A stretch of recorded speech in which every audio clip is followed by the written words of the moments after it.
Je n'oublierai jamais le son de cette enveloppe que ma mère a glissée sous la table, discrètement.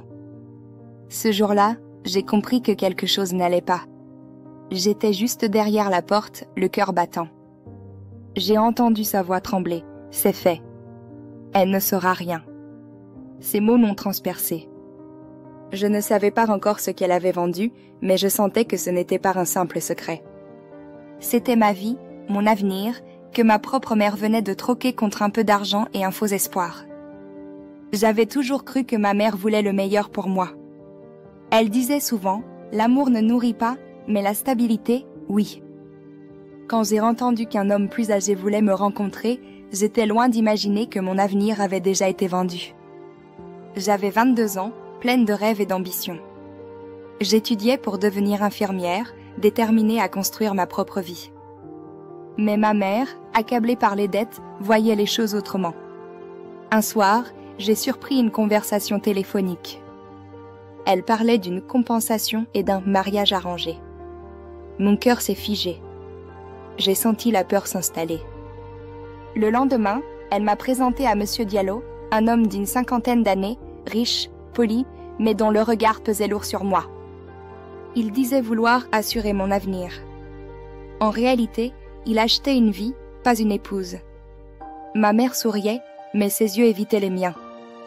Je voulais crier, mais je suis restée silencieuse, piégée entre la loyauté et la trahison. Je suis rentrée dans ma chambre et j'ai compris que mes rêves d'enfance allaient m'abandonner. Ma mère est entrée et m'a dit « C'est pour ton bien ». Je lui ai demandé « Et l'amour, maman ?» Elle a baissé la tête, l'amour ne paie pas les factures. C'était la première fois que je la voyais si froide, si calculatrice. Mon monde s'effondrait. La nuit précédant la cérémonie, je n'ai pas dormi. J'ai regardé ma robe, symbole de ma prison dorée. Mon cœur battait de rage et de peur. J'ai écrit à Moussa, l'homme que j'aimais. Il m'a répondu « Fuis. Je t'attendrai. » C'était la première fois que je respirais un peu d'espoir. Je me suis réfugiée chez Moussa.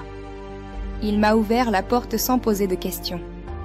Il m'a simplement serré contre lui. J'ai senti ce que voulait dire être aimée sans condition. 2 jours plus tard, elle est venue. Elle pleurait. Elle m'a dit « Tu m'as fait perdre ma dignité. » Je lui ai répondu « Non, maman, c'est toi qui as vendu la mienne. » Ce silence entre nous a duré des minutes, lourdes comme des années.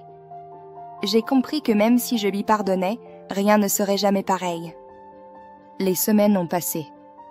Moussa et moi avons recommencé à zéro. Il n'était pas riche, mais il avait du respect. On travaillait et on souriait. Ma mère ne me parlait plus, mais j'espérais qu'un jour, elle comprendrait. Puis, un soir, elle m'a appelée.